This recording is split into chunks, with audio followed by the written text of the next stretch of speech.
예, 신명기 6장은 구약 전체 요약이기도 하고 신구약 전체 요약이 될 수 있다고 제가 어제 말씀드렸습니다. 예수님께 찾아온 율법사가 가장 큰 계명이 무엇이냐 할 때 예수님께서는 신명기 6장의 말씀을 인용하면서 주 너희 하나님을 사랑하고 마음과 뜻과 정성을 다해 사랑하고 섬기라. 그것이 율법과 선지자의 강령이라. 그렇게 말씀하셨습니다. 왜 우리가 하나님을 사랑해야 됩니까? 그 이유는 하나님께서 먼저 우리에게 은혜를 베푸시고 우리를 사랑하셨기 때문에 그렇습니다.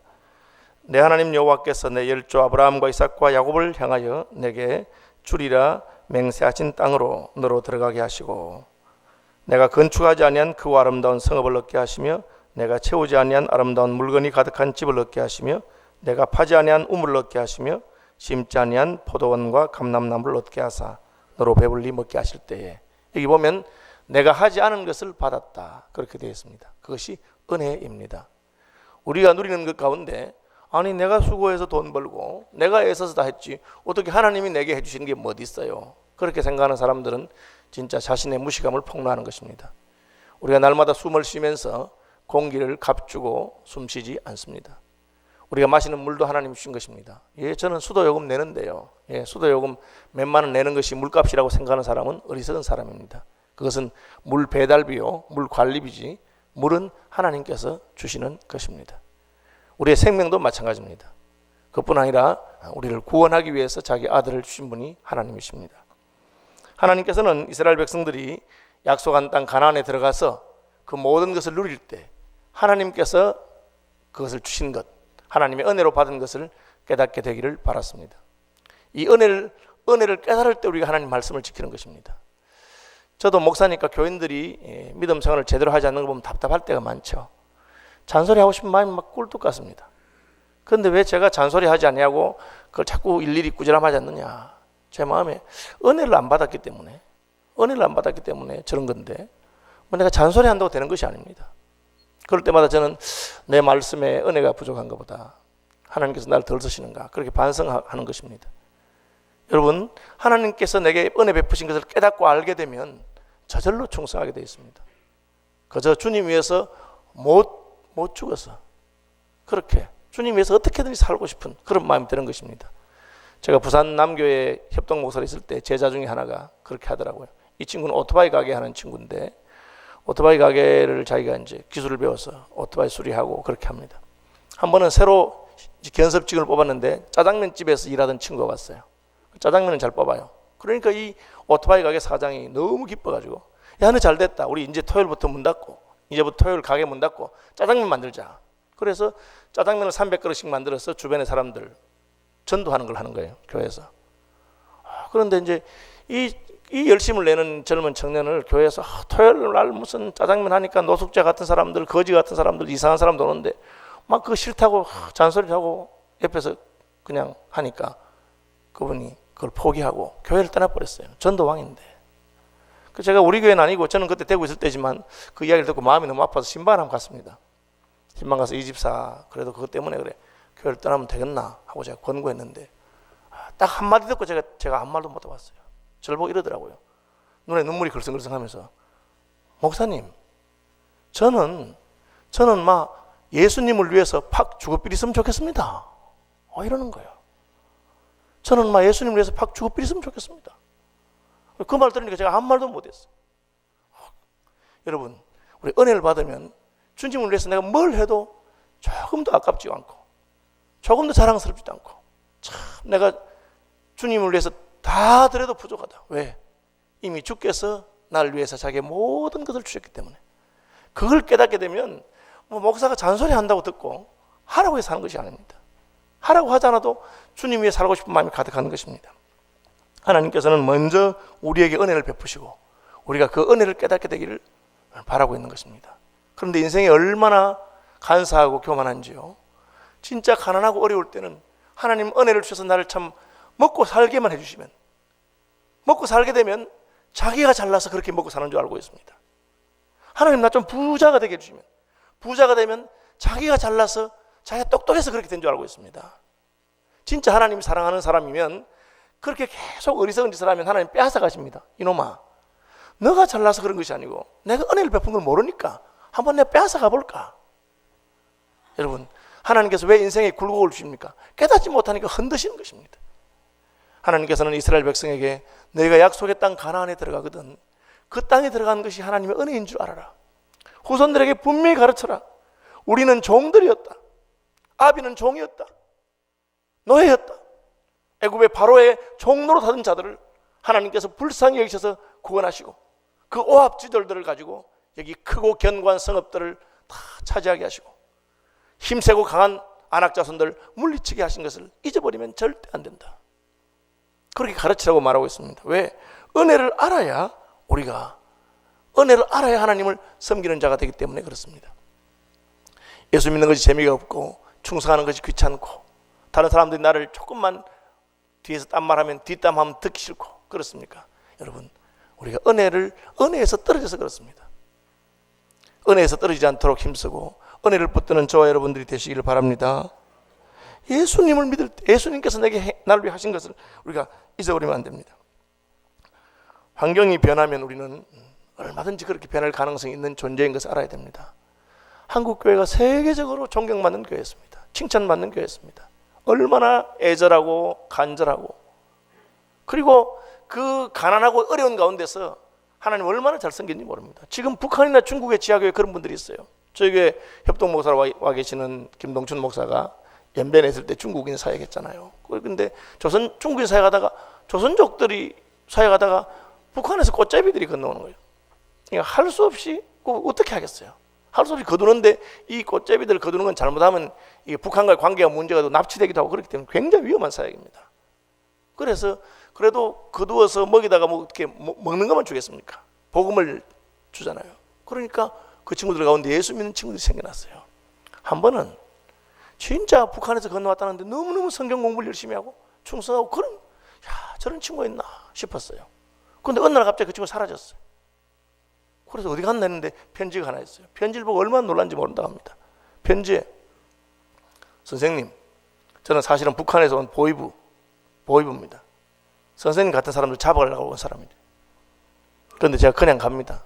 두 가지인데 하나는 선생님 제게 너무 잘해주셔서 또 하나는 선생님은 우리 북한에서 온 친구들을 갖다가 데리고 남한로 남조선도 안 데려가고 다시 북한으로 돌아가라고 가르쳤기 때문에 김 선생은 너희가 여기 와서 예수 믿고 살았으면 북한에 있는 동포들을 위해서 가서 복음을 전해야지 혼자만 살려고 가면 되겠네. 그렇게 가르친 거예요. 그래서 가슴이 털컹하더라. 그런 이야기를 하고 있습니다. 여러분, 우리가 하나님께서 우리에게 베푸신 은혜를 따라서 사는 자들이 되시길 바랍니다. 오늘 본문에 보니까 세 가지 말씀하세요. 첫째, 잊어버리지 말아라. 그죠? 여호와를 잊지 마라. 너는 조심하여 너를 애굽 땅 종되었던 집에서 인도하여 내신 여호와를 잊지 말고. 두 번째는 내 하나님 여호와를 경외하며 그를 섬기며 그 이름으로 맹세할지니라. 이게 뭡니까? 하나님만 섬기라 그것입니다. 왜? 하나님이 내게 모든 것을 다 해주셨기 때문에. 내가 스스로 잘나서 그렇게 생각하면 안 됩니다. 우리도 그렇게 산 날이 얼마 되지 않았습니다. 북한하고 비슷했어요. 그런데 하나님께서 우리 민족이 얼마나 애절하게 간절하게 새벽마다 부르짖고 하니까 하나님께서 우리 민족의 교회의 부흥을 주시면서 함께 이 나라가 잘 살게 됐어요. 어떤 분들은 거꾸로 말합니다. 대한민국 경제가 성장하는 것하고 맞춰서 한국교회 부흥했다. 사회적으로 그렇게 해석하는 분이 있어요. 그럼 지금은 더 잘 살게 됐는데 왜 지금은 한국교회가 쇠퇴합니까? 저는 거꾸로라고 봅니다. 한국교회가 하나님 앞에서 애절하게 매달리고 하니까 하나님이 진짜 소망 없는 나라였어요. 대한민국이 무슨 경제가 발전된다든지 소망이 없는 나라입니다. 딱 하나 소망이 있다면 대한민국이 전 세계적으로 한국 기독교가 가장 애절하고 가장 간절하고 가장 열심이고 저는 어린 시절에 부모님들이 교회에 무슨 일이 있으면 무조건 그걸 제 1순위로 했던 기억이 납니다. 무슨 교회가 예배당을 짓는다. 교인들 중에 집하려고 생각하는 사람 아무도 없습니다. 이번에 분립개척교회 하는데 혹시 집하려고 생각하시는 분 있습니까? 있으면 저는 너무 귀하다고 생각합니다. 아마 요즘 그런 시대가 아니에요. 뭐 누가 집하려고 생각하겠어요. 전셋집 있는 사람은 다 전세 내놓고 월세로 가면서도 교회를 먼저 하려고 생각하던 그런 거였어요. 그래서 하나님께서 복을 주셨어요. 그런데 환경이 변했습니다. 점점 더 잘 살아지고 편해지니까 심지어 젊은 친구들이 결혼도 살 집이 제대로 마련 안 되면 결혼 못 하겠다고 생각하잖아요. 사랑해도 그래도 내가 뭐 저 구질구질한데 저런 데서 살지는 못하겠다. 반지하에서는 못 산다. 그것이 오늘 생각 아닙니까? 우리가 변한 거죠. 하나님께서 변하지 말아라. 잊지 말아라. 너희가 어떻게 살았던 자냐. 노예였다. 애굽의 종이었던 것을 잊어버리지 말아라. 하나님이 너희를 구원하셨다. 그렇게 말씀하고 있습니다. 하나님 왜 그렇게 말씀하십니까? 우리에게 복 주려고 하시는 거예요. 오늘 본문을 보니까 하나님께서 복을 주기 위해 18절, 19절, 24절 18절, 19절 봅시다. 여호와께서 보시기에 정직하고 선량한 일을 행하라. 그리하면 내가 복을 받고 그 땅에 들어가서 여호와께서 모든 대적을 내 앞에서 쫓아내시겠다고 내 조상들에게 맹세하신 아름다운 땅을 차지하리니 여호와의 말씀과 같으니라. 그렇죠? 24절. 여호와께서 우리에게 이 모든 규례를 지키라 명령하셨으니 이는 우리가 우리 하나님 여호와를 경외하며 항상 복을 누리게 하기 위하심이라. 어제 말씀에 하나님의 말씀이 옳습니다. 하나님 말씀이 최종적인 가치관이고 옳은 거예요. 하나님 말씀이 한만 들어도 이상하다. 그럼 내 생각을 바꿔야 되는 거예요. 나는 참 이상한 놈이구나. 왜 하나님 말씀을 들으면 이상하게 들리고 안 믿어지고, 그럼 내 생각이 잘못된 거예요. 내가 세속에 잘못된 것에 오염돼가지고 자꾸 하나님 말씀을 들어도 의심이 가고 그렇게 생각해야 됩니다. 왜? 하나님 말씀이 옳기 때문에. 그러면 그 옳은 말씀대로 행하면 복을 받을 것이다. 나도 복을 받고 너희 자손들도 복을 받을 것이다. 그렇게 말하고 있습니다. 하나님께서는 우리가 은혜 받은 자로서 하나님 말씀을 따라 살기를 원하십니다. 그렇게 하신 이유는 복 받기를 바라기 때문에 그렇습니다. 은혜 받고 약속의 땅에 들어간 다음에 하나님을 섬기지 않으면 어떻게 되느냐. 성경 우리에게 하나님이 질투한다. 하나님 질투하신다 그랬어요. 여러분, 하나님은 질투하신 하나님입니다. 남편이, 아내가 다른 남자, 다른 아내, 다른 여자하고 사귀면 좋습니까? 절대 좋지 않습니다. 아무리 명품백을 사주고 아무리 돈을 많이 갖다 줘도 나만을 사랑해 주는 것이 그게 사랑입니다. 뭐 신랑이 밖에서 바람을 피우든지 말든지 월급 봉투 많이 갖주면 좋다. 그러면 그것은 사랑은 아닙니다. 이미 사랑은 아니고 그저 내 편리를 위해서, 생활을 위해서 그냥 그렇게 사는 것이죠. 하나님께서는 가나안 땅에 들어가거든 거기 어떤 신이 있든지 하나님만 섬기라. 왜 하나님께서 가나안의 모든 백성들을 다 진멸하라 하셨느냐. 하나님의 언약 공동체, 약속의 땅 안에서는 다른 신을 섬기는 자들이 있어서는 안 된다는 겁니다. 교회 안에 다른 신을 섬기는 자들이 있으면 안 되죠. 뭐 예수 믿는 사람들이 무슨 다른 신을 섬겼습니까? 오늘날 섬기는 다른 신은 딴 겁니다. 오늘날 21세기의 우상들이 무엇이냐? 세 가지입니다. 첫째는 외모입니다. 외모지상주의죠. 예뻐지기 위해서는 모든 것을 다 합니다. 꾸미기 위해서. 심지어 성형도 하고